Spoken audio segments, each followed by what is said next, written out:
had misjudged the kind of artist that you were because I had seen you throw and I thought, oh, this guy doesn't know what he's doing. Hi guys, my name is Daisy. I'm Asa. And welcome back to our channel, The King and the Flower. Today we have a very special video for you guys. We're gonna talk a little bit about ourselves. We're gonna share with you how we met and how The King and the Flower came to be. So this is like The King and the Flower's origin story. Everybody likes a good origin story, right? So where do you want to start? Let's start with now. Okay. So living here in Phoenix with a half-acre property, fruit trees all over, pottery studio, and a lot of work to be done to making it ready. But we'll do a whole other video on how we got this place for another time and save that story because it's another package on its own. Just know that this house is a huge blessing and we have the ability to work out of a studio right next to our place. So if you've been following us on social media for a little while now, you know that we do pottery. That's kind of a big part of our life. And Asa does a lot of carving. I am pretty well-rounded, but I mostly focus on my teaching. I'm a high school ceramics teacher. I'm the chef at the GCU golf course at the moment. Just making pretty simple food and currently pursuing pottery with everything in me because that's what I believe I'm called to be doing. Oh, we forgot to mention we have a 2-year-old son who pretty much takes all of our energy and what little energy we have left we throw into Pottery School. So. I went to SoCal High School in California, up in Santa Cruz, and my teacher was Michael Emery, and that dude was a trip. He was like as much philosopher as he was artist, and he was an incredible inspiration in my life. He really pushed us into doing texture.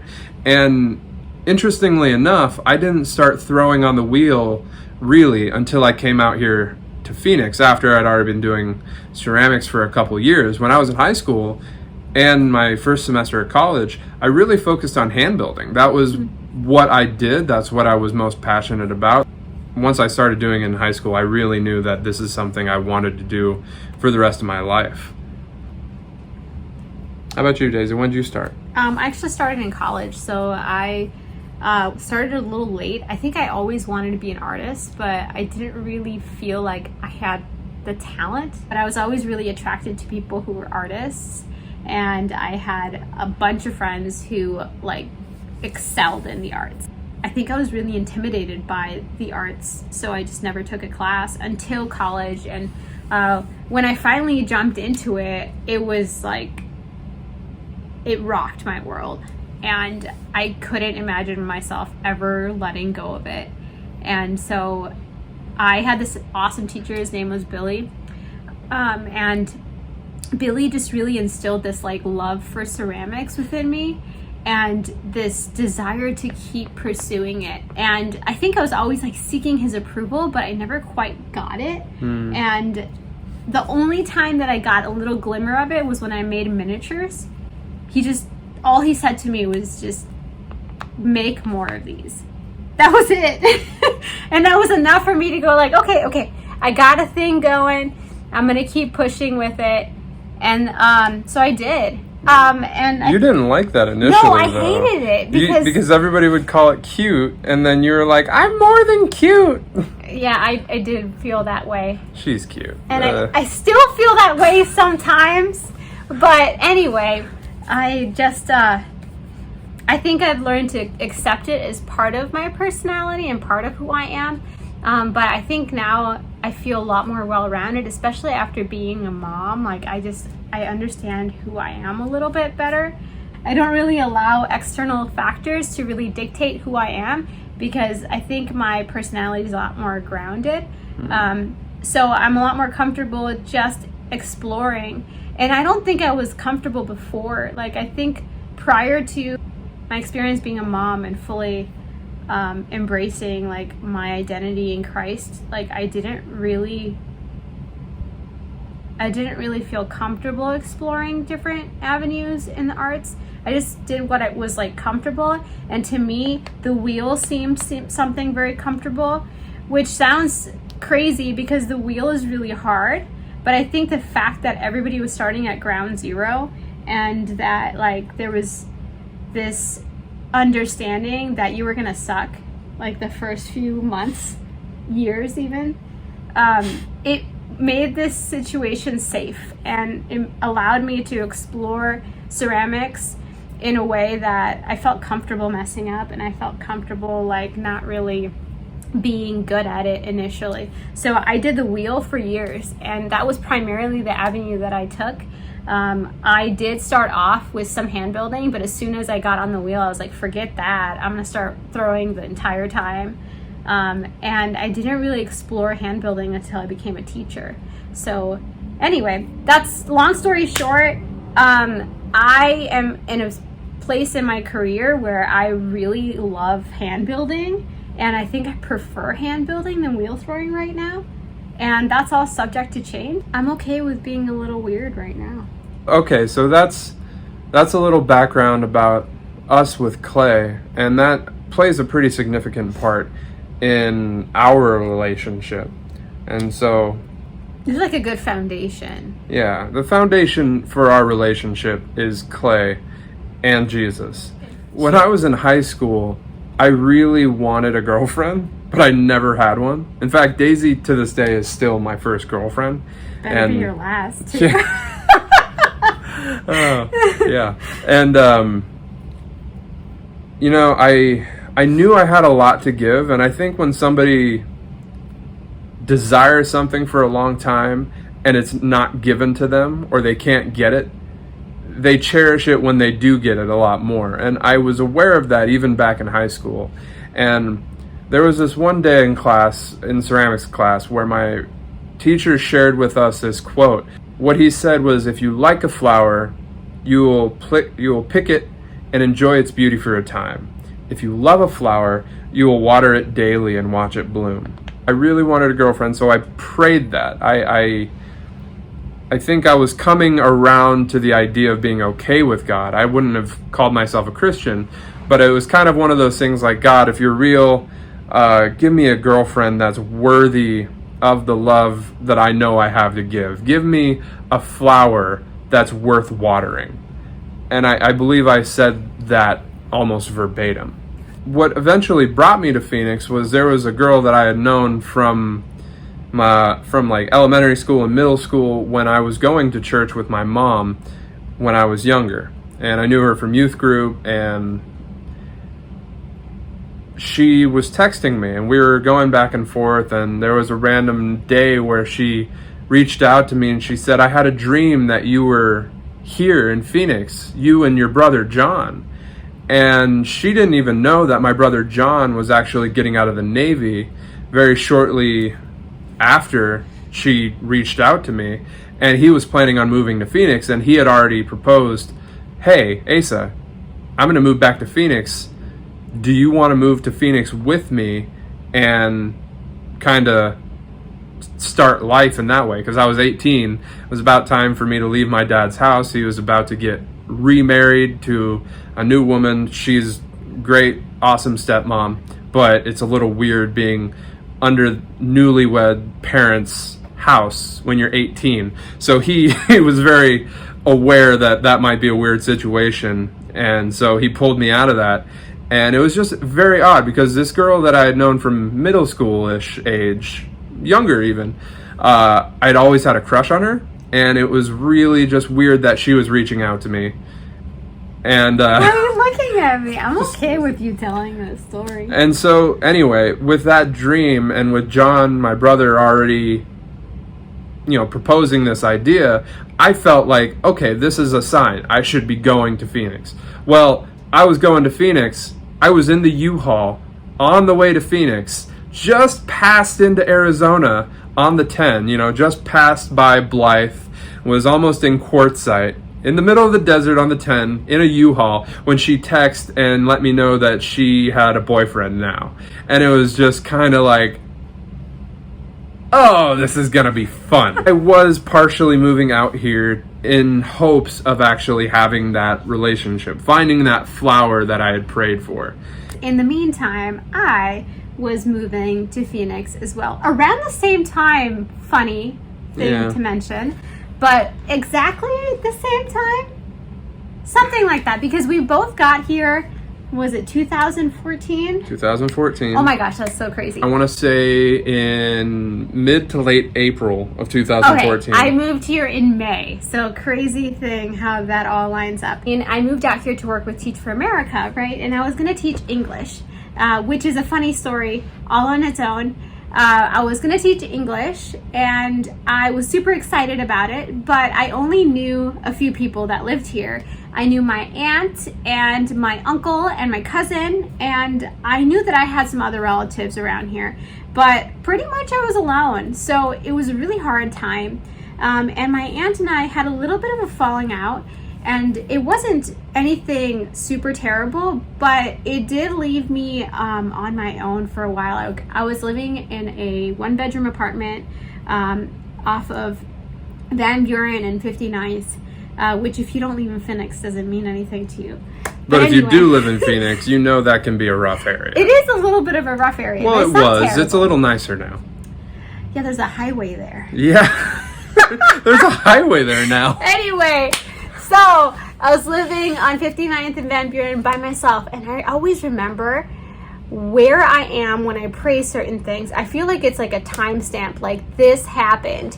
And I remember I was in my bedroom, and the walls were white, and the only thing in this room really was my bed and me, and maybe a few things on my nightstand.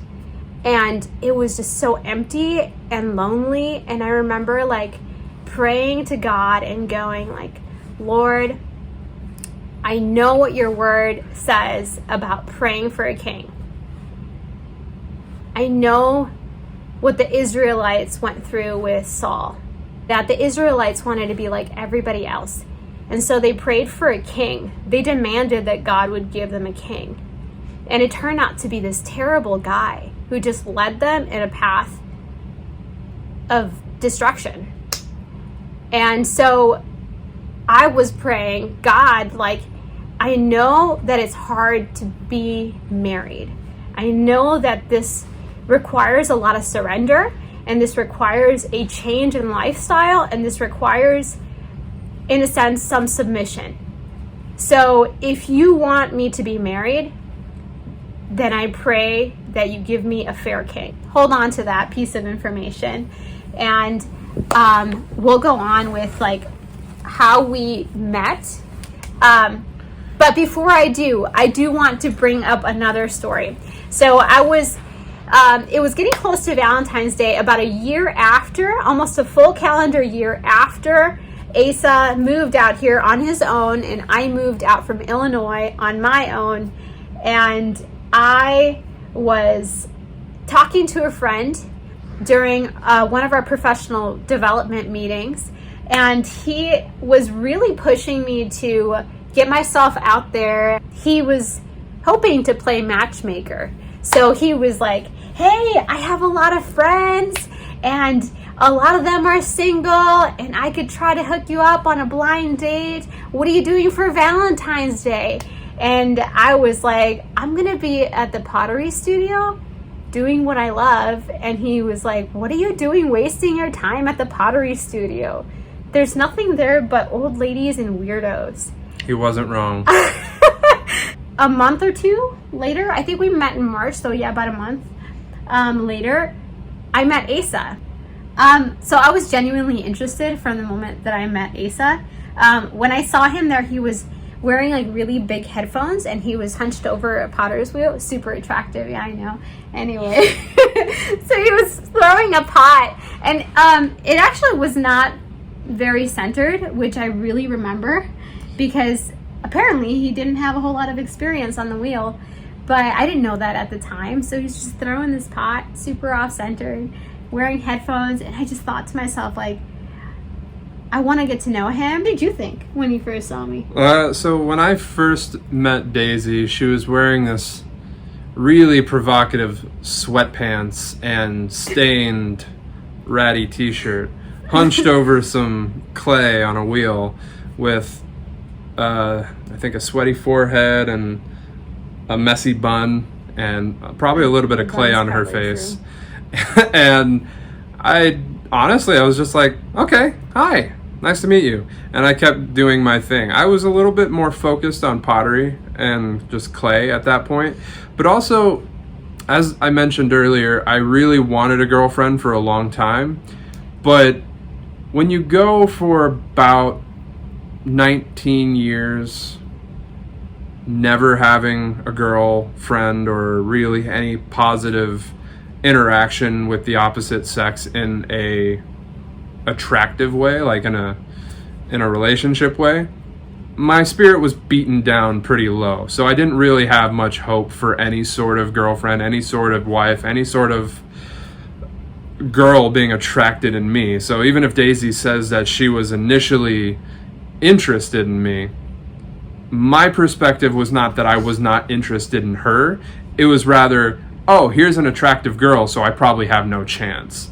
My self-value or self-confidence was just in the gutter. It was absolutely none. In fact, when I met Daisy that first time, when she was kind of not as put together, just hunched over a clay and wheel, I thought I had a better chance. And then another day she came in and I was already there. She came in after work, after teaching, and she's in a dress and heels and her hair's up and she's got makeup on and she comes with a change of clothes, but she walks in and I see her walk in and I'm like,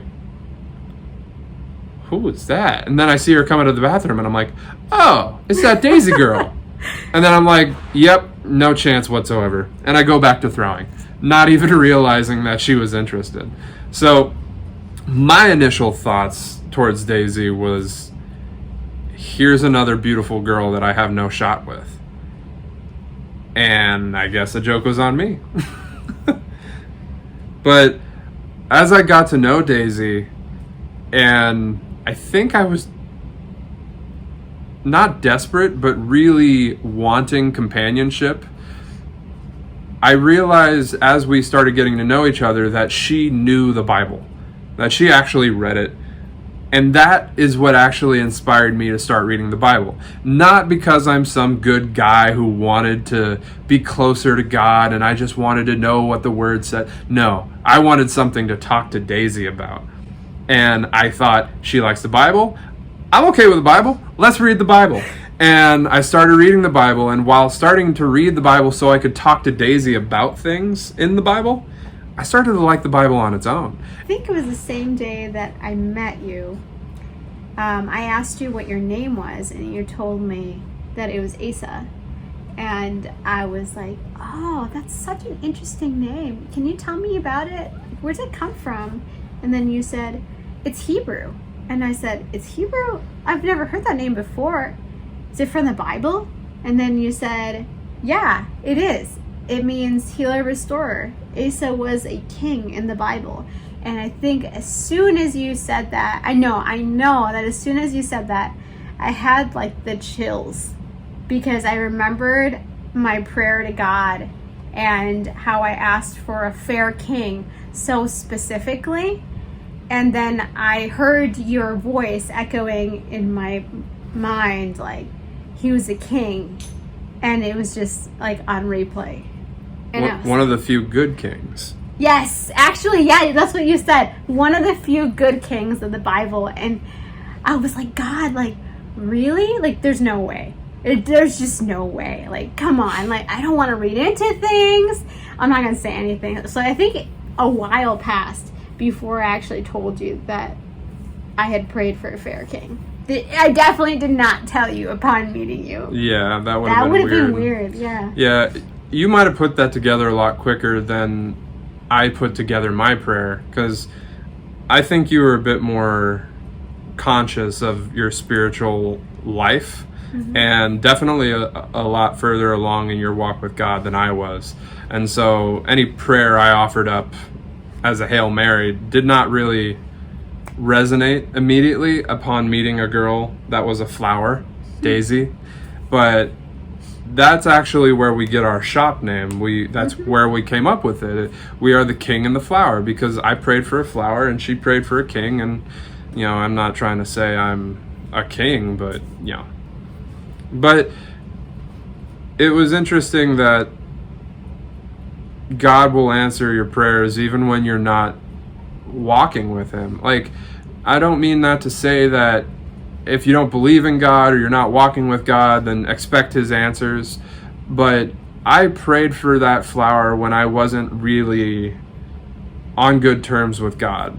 I was coming around to being on good terms with God, but it wasn't until I was actually wanting him that he answered that prayer. Like, I wanted to know God. I wanted to be closer to him. I wanted to make my life better conformed to what he has planned for me and us and all people. One thing I wanted to say is that I didn't realize like where you were exactly in your relationship with God when we first started dating. I think I had thought you were further along than you actually were, because you were carving all of these Bible verses on your pottery. And I even remember like God was speaking to me through this one verse, and I think it was in 2 Corinthians, and then I read it on one of your tumblers, and I was like, wow, like this is the one that I was just thinking about. Now I remember like going up to you and you were wedging, and I was like, Asa, I need to apologize to you. And I think that might have been like the second or third time we ever talked. Yeah, it was super weird. And the reason why I said I want to apologize to you is because I had misjudged the kind of artist that you were, because I had seen you throw and I thought, oh, this guy doesn't know what he's doing. And I told you that. And then when I told you that, I also added, but then I saw what you did with your carvings, and it was amazing, and it blew me away. And I'm so amazed at your ability to transform a pot from something humble to something that just really blows my expectations out of the water. So I love that. I love that you took something so simple and really just its potential was just magnified through the carving away. And I think there's probably a sermon there of like how God takes us in our humility, and then he chips away, and it's not pleasant sometimes, but then He's when making we something are beautiful out of exactly, and then when our true identity is revealed, it is something that glorifies him, and it's much more beautiful than we could have ever expected. So anyway, that was one of the things that really attracted me to you, was the fact that you were carving, and that you were carving things that related to faith and that were encouraging me. And so I thought that you were this like really wise, awesome guy, and I still think of that. Don't get me wrong, I do think that, but I didn't realize what was going on under the surface. The first time that we actually got more connected, the first time we kissed, yeah, she was asking me to carve some of her mugs. She made a couple mugs specifically for me to carve them, and she asked me a couple times to carve them at the studio, and I didn't. And then she asked me later, like, are you going to take them home so that you can carve them when you get there? And I just forgot to take them. And then I'm at home and I get a call from her, and she's like, hey, you forgot to take the mugs. Can I bring them to you? And I was like, yeah, sure, of course. And I remember she showed up at my front door at about 11 o'clock at night, leaving the studio super late, but coming to bring me mugs. And so I'm standing at the front door with Daisy on the, like, just at the stoop for like a couple minutes, just chatting. And I'm just like awkward as can be, because again, no experience with girls. And she actually has to like lean in and like, are you gonna invite me in? And I was like, oh yeah, come on in, and brought her in, and we started talking. Then we went in the backyard and we hung out for a bit, and yeah, that was when we kissed for the first time. I think what I really remember very vividly about that night is that the moon was just so magnificent. Yeah. And even before I got to your house, I remember texting you and going, you gotta go outside, you gotta look at the moon, it's beautiful. And then it just got like more and more beautiful as the night went on. But anyway, so that was one of the first sealing moments of our relationship. Yeah, that was definitely one, first kiss, and kind of sparked the whole actual romantic thing, going from, hey, I kind of like this person, I don't know if she kind of likes me, to an actual like, nope, she likes me, I like her, we're gonna start this dance. So in high school, I used to smoke weed quite frequently, and I knew that it was something that hindered my relationship with God when I moved out here. And I stopped for a while, and then it started up again, and it was just a really hard thing to put out of my life. And so even when we were dating, Daisy knew that I had this struggle with smoking weed where I didn't want to do it, but I just fell into doing it sometimes because I can be weak-willed at times. And yeah, so I was living with my roommate, who was one of my best friends since like second grade, and he was also smoking weed quite frequently. But there was this one afternoon where I was going to go into work, and about an hour and a half, 2 hours beforehand, I was smoking weed in the garage. She didn't tell me she was coming over. Mm-hmm. She was a teacher all the way down on the other side of the city. Like she worked about a half hour away from where I lived. Mm-hmm. And I worked at 5 o'clock in the afternoon, and I was a closer at a kitchen. Well, sure enough, she shows up outside my house. She calls me and she's like, hey, are you home? And I'm like, yeah. And she's like, cool, I'm outside. Can you open the door? And I am just very under the influence of marijuana. I'm not even sure why you said you were home. I was being honest, and you didn't tell me that you were outside. I probably would have lied. I like knock on the door, right? On the door of the garage. And he opens the door like a child caught doing something naughty. And his eyes are bloodshot. And I was very sheltered most of my life. I think the first thing I said was like, hi, I'm so high. Well, I could tell. Like, I've never seen a person that high. I don't even know if I've ever seen a person high prior to you. But anyway, yeah, eyes are bloodshot, and he's just very visibly gone. Yeah. And it made me so mad. I don't know if I've ever been that mad in my life. I don't think it was Daisy just being mad at somebody smoking weed. Mm-hmm. She knew my whole struggle with it. She knew where I wanted to be, and she knew that for me to be high in that moment was me very much going against what I believed was right in my own life. And so I think that anger was a bit of a righteous anger. Like, she saw something plaguing me and harming me by my own interpretation, and it was me. So she was angry at me for hurting myself in a way that she knew it was like anger was the right response in that moment. And this whole interaction was a very sealing moment because we had our it wasn't really an argument, it was kind of one-sided. You were scolding me. I remember I went out into the back patio because we took it inside, and I was sitting on the back patio, and Daisy's just pacing back and forth, all upset, and she walks back inside. I don't remember what I think she was going to do, but I saw her walk inside, and then all of a sudden, I see something fly out the back door and skip off the patio and into the yard.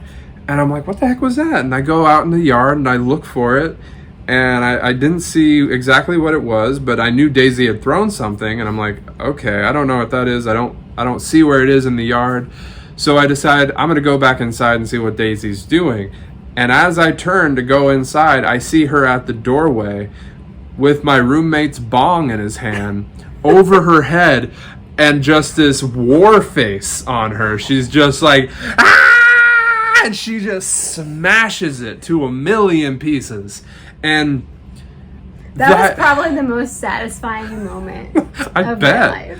I bet. Kyle, I'm sorry that happened, but I'm not sorry. I paid you for it, so I'm sorry that it happened. That was a really sealing moment for me, because even after that whole interaction, I realized in that moment that Daisy was a woman who was going to fight for me when I wasn't able to fight for myself. And that is somebody that you want in your corner. That is somebody you want on your team. Somebody so committed to you that even when you are harming yourself, they're going to get in your way and say, I don't want you to hurt yourself.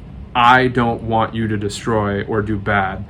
And that was perhaps the moment when I learned when I understood in myself that I need to marry this woman, or I need to cut her loose. Like, I need to break up with her and not waste any more of her time, or I need to man up and make the commitment and change myself to be worthy of such an awesome woman. And so that was also a really sealing moment for us. And you have to understand, this wasn't like it was years after. It was like... This was like months after we started dating, yeah. Yeah. So we kind of had the sense that we were going to get married. I think even that night when I brought the 2 mugs, we talked about getting married. Yeah, we did. And so we really knew from the very beginning that we wanted a long-term commitment from this relationship. But I don't know why I stuck around, which sounds really bad. But like it's like, I don't know why I stuck around with you. I love you. I know. I came from a very different background.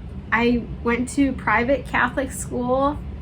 I really didn't know Jesus until college, but like God had like a shield of protection over my life, and I definitely didn't get into trouble. I had a really big fear I had a really big fear of getting in trouble. And so I didn't do anything I didn't do anything that was going to get me into serious trouble. So I think I had a really hard time understanding your struggles, and I don't know how the Lord gave me enough love to be patient and wait.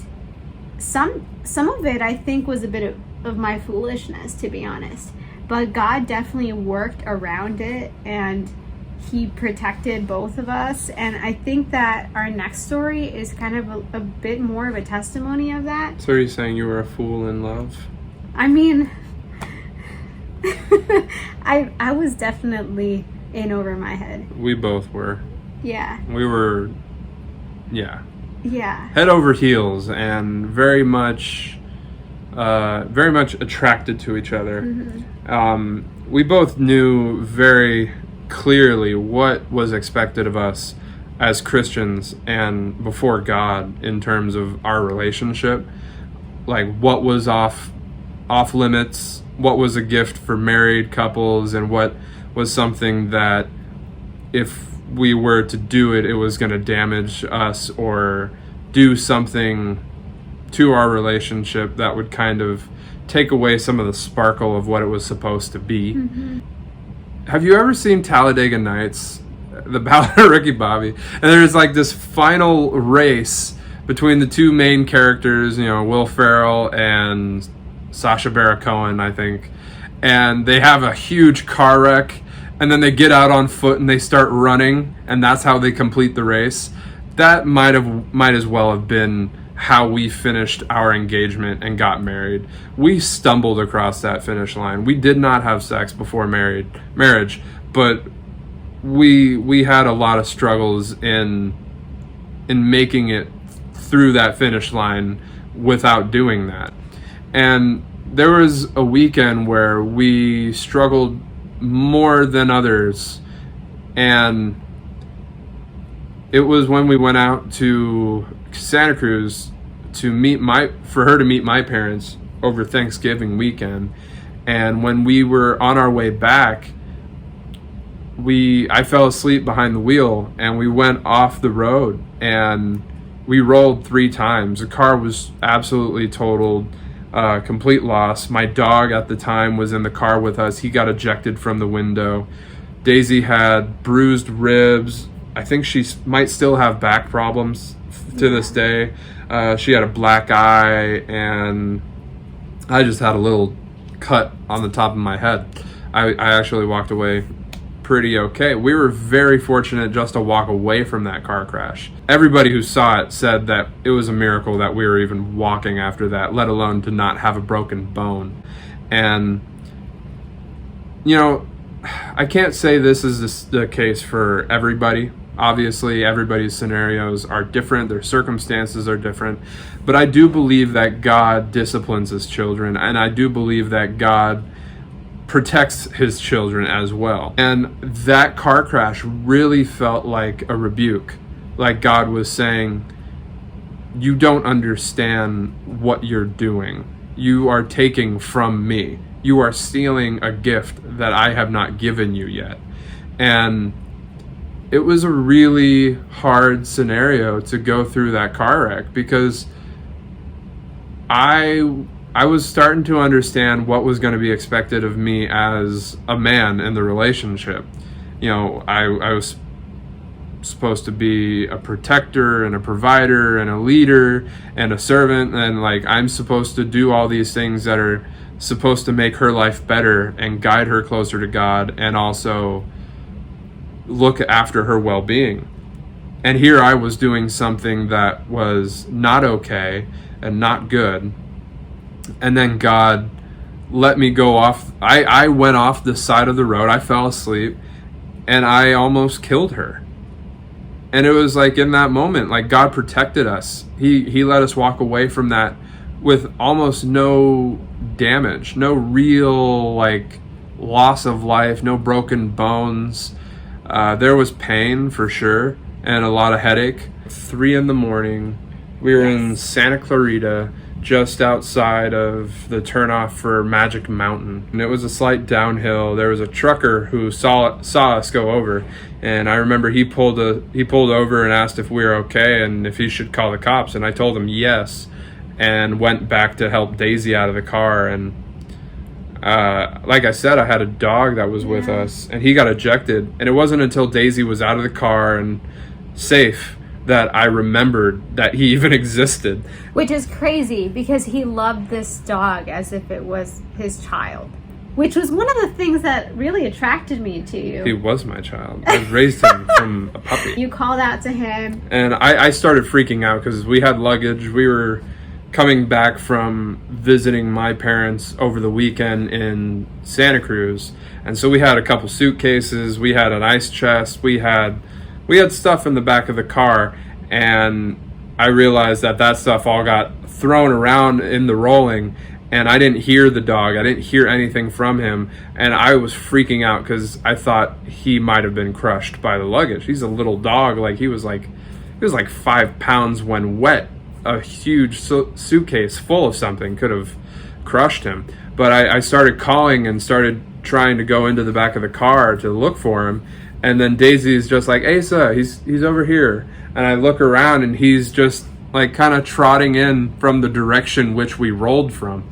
So he must have gotten ejected from the window or something. I still don't know exactly how it happened, but he was safe. Daisy was safe. And finally the cops are starting to show up. There's an ambulance that shows up, and you know, they're going through their normal routine, like making sure I'm not under the influence, asking who was driving, what happened. And Daisy was repeating a lot. She was asking, what happened? Was I driving? What happened? Was I She asked that question probably about 5 or 6 times in like 2 minutes. And so they thought she might have had a concussion or something. So they took her to the hospital in an ambulance. And one of the cops gave me a ride to the hospital. And surprisingly, I didn't have a concussion, which I still question to this day because I was knocked out. I just remember nothing.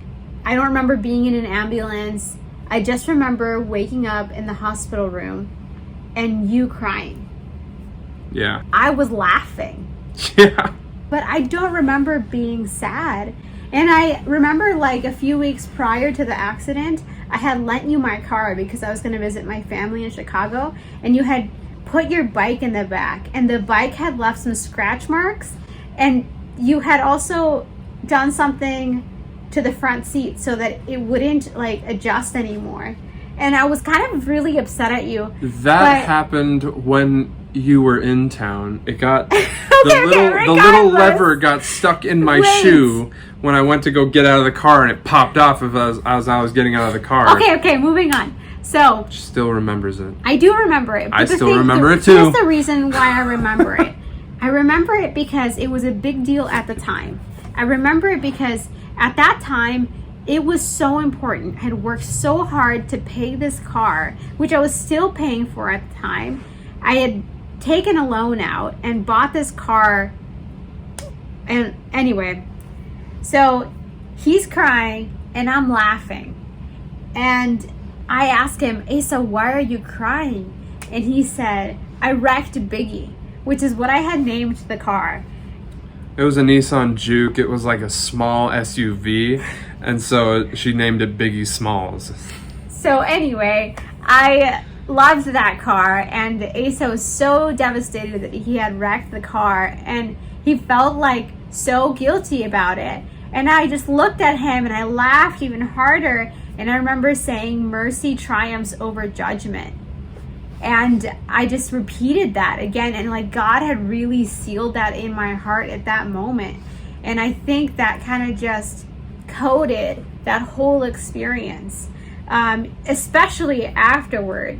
So we were stuck in Santa Clarita. We didn't know anybody there, and we were told that we needed to leave the hospital because there was nothing wrong with me except for, the black eye and the bruised ribs and all the exhaustion. And nothing that required real medical treatment. Just kind of like, hey, you're not dying, get out of here. Yeah, so they gave us a voucher for a hotel room. No, they gave us a voucher for a taxi ride.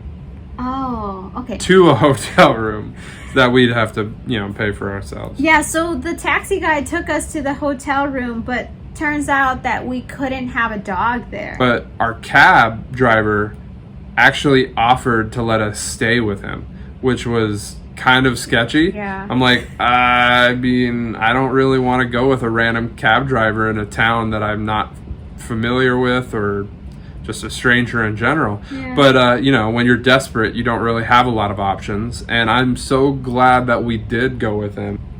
So the next morning we wake up, and I had lost my glasses, and I was pretty nearsighted at the time before I had eye surgery. And so I couldn't see anything. But I just remember like sleeping on their couches. And then the next day we woke up, and they had the best meal I've had in my entire life, and it was this bowl of tomato soup and grilled cheese, and then they had clothes for Kilo, which was really weird because we'd never dressed Kilo in anything. But from that moment moving forward, Kilo always wore clothes. Yeah, they had 4 Maltese. Like, they actually had 4 of the exact same dog, so that's why it was like really cool that one of the reasons it was really cool that we went over there. And I remember I talked to the insurance guy a few weeks later, and he just thought I was full of crap.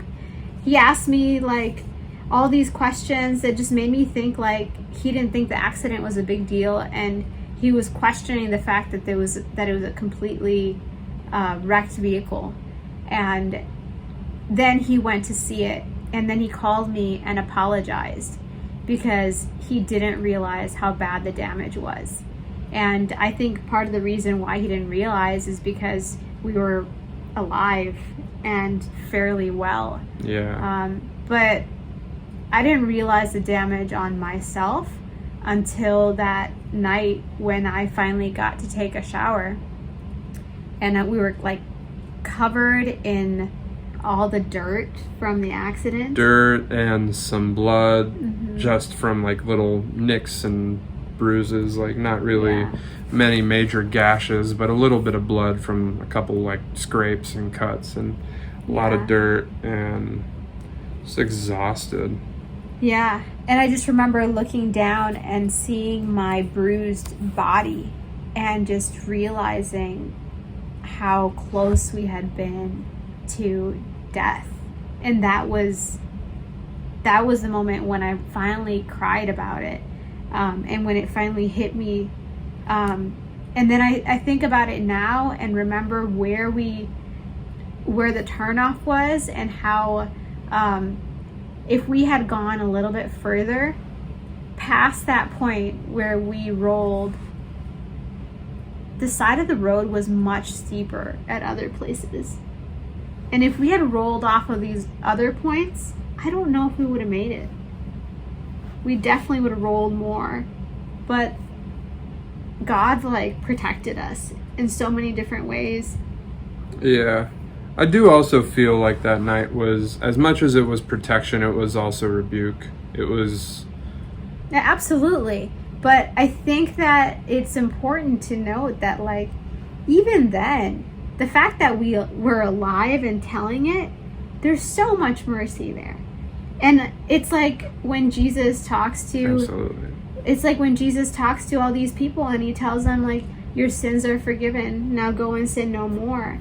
There was one of those kinds of moments where there was rebuke, but there was mercy and there was forgiveness. And it was a moment that, we cannot deny that God's grace coated it, you know? Yeah. Yeah. So, there's many more stories that we have in just how God has worked us together, and some of the things that we've had to overcome just to be where we are. But I think those are for different videos. So right now where we are, we have a hope and we have a future. We have a home, we have a little plot of land with a pottery studio, and there's a lot of work that needs to be done. Absolutely. But we absolutely, we have a goal, we have a purpose, and we know that it's gonna happen. We don't necessarily have all the stuff right now ready to have it everything how we want it to be, but it's a slow process and it's a building process, and it's something that we're going to be doing for however long we're at this property. And I think if there's anything that you guys should take away from who we are as a couple, as a team, as the king and the flower, we root our relationship in ceramics and Jesus, and the latter is probably more important than the former. Ceramics is something that we met doing. We end up liking each other more when we do ceramics, but it's not like if we weren't doing ceramics we would fall apart. If we didn't have Jesus, we'd probably fall apart. Mm-hmm. But ceramics is a big important thing for us as well. And yeah. So I just want to take a moment to encourage anybody out there who might be listening, and maybe you are where I was 6 years ago, feeling kind of hopeless, like there wasn't ever going to be somebody for me. Maybe you're single and you're losing hope. I'll just tell you, pursue God. Jesus says, seek the kingdom first, and all these things will be added unto you. It's not good for man to be alone. That's all the way back to Genesis. We're supposed to be with people. We're supposed to be together. And maybe God hasn't given you a spouse, and maybe you don't want a spouse. But if you do want a spouse, and you ask God for a spouse, He knows what you need. He knows what you want. Pursue Him and seek His kingdom first, and you will surely find your life in Him. You give up what you want, and it's not because you're trying to manipulate God to get what you really want. It's like, I'll give up what I want so God will give me what I want. That's not how it works. But you give up what you want, and God is faithful to give what you need. He will provide you with everything you need. So I just want to encourage you that, much as it was for me, when I stopped looking for a girl, when I stopped looking for a wife, and when I was more content to be where God had me and to seek Him first, that's when Daisy came into my life. That's when I actually was given what I had been desiring for a long time. And I think I would add to that, like, and this goes right alongside pursuing God. Pursue ways to serve His kingdom with the talents that you have, and to grow in those talents. Absolutely. Because it's so important to invest in what we have been given, both our desires and our abilities. I think that is super important. And within there, like, you will find people who have the same interests, both to have community with, and perhaps in the future to create a friendship that could lead into a relationship. If you don't put yourself out there and do that, then it kind of limits what interaction you can have with others, and it limits, like, your what do you call it?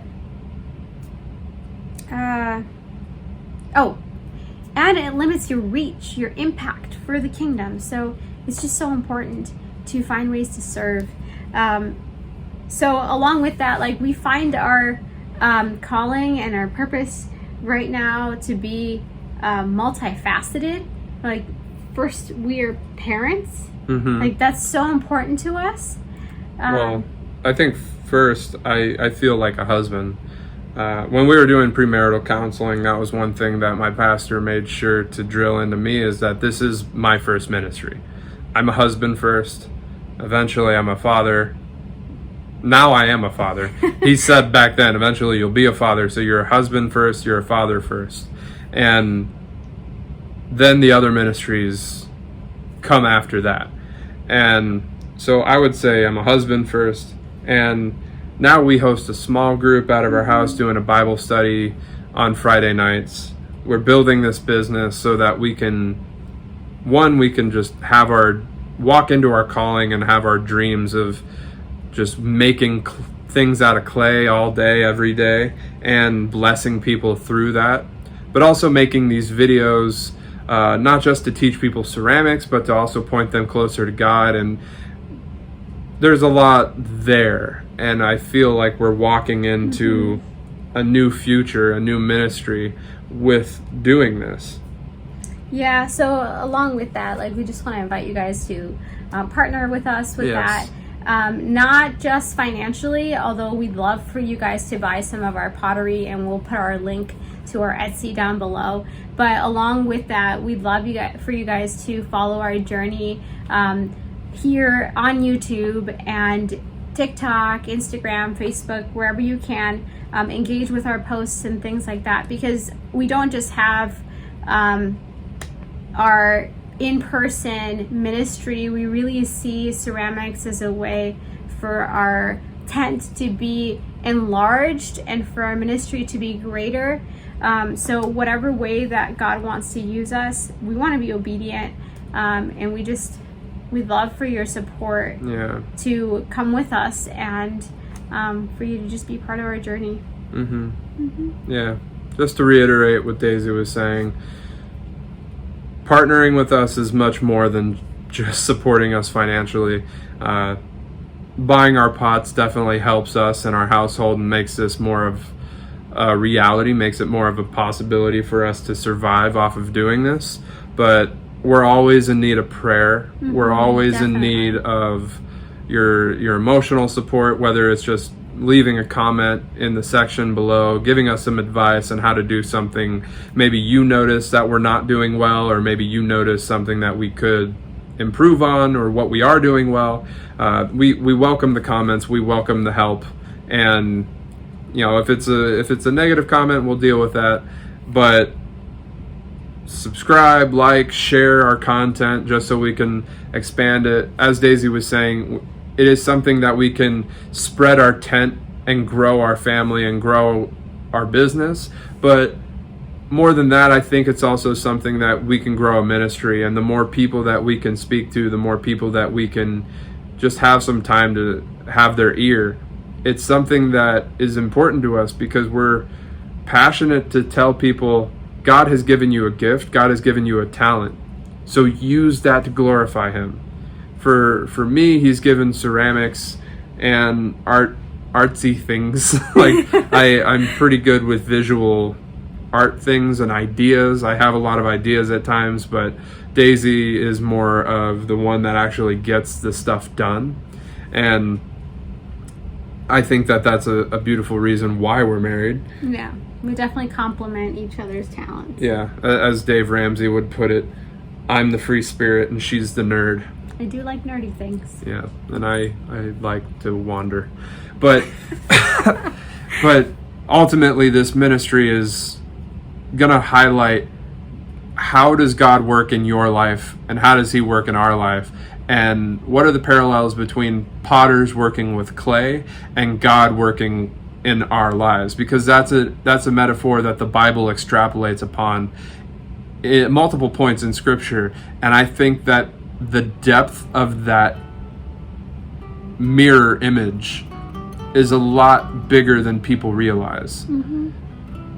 There's so much there. There's so much to understand about how God works in your life when you understand how you work with clay. And I think that that is what this ministry might be ultimately geared towards, telling you God's working on you. God's working with you. So I think this is a really good place to end this video, and we just want to invite you guys to subscribe again. We hope to do more videos like this in the future, and if you really like this content, please make sure you comment and encourage us and share it. Yes, for sure. And the next video that we do together, I think, should be about our vision and our hope for the future. That might change once we discuss it and once we start actually putting it together. Alright guys, well thank you so much for watching, and if you're still here, you are a trooper! Thank you for listening to our love story, and we hope you enjoyed it. Hope to see you guys next time. Bye!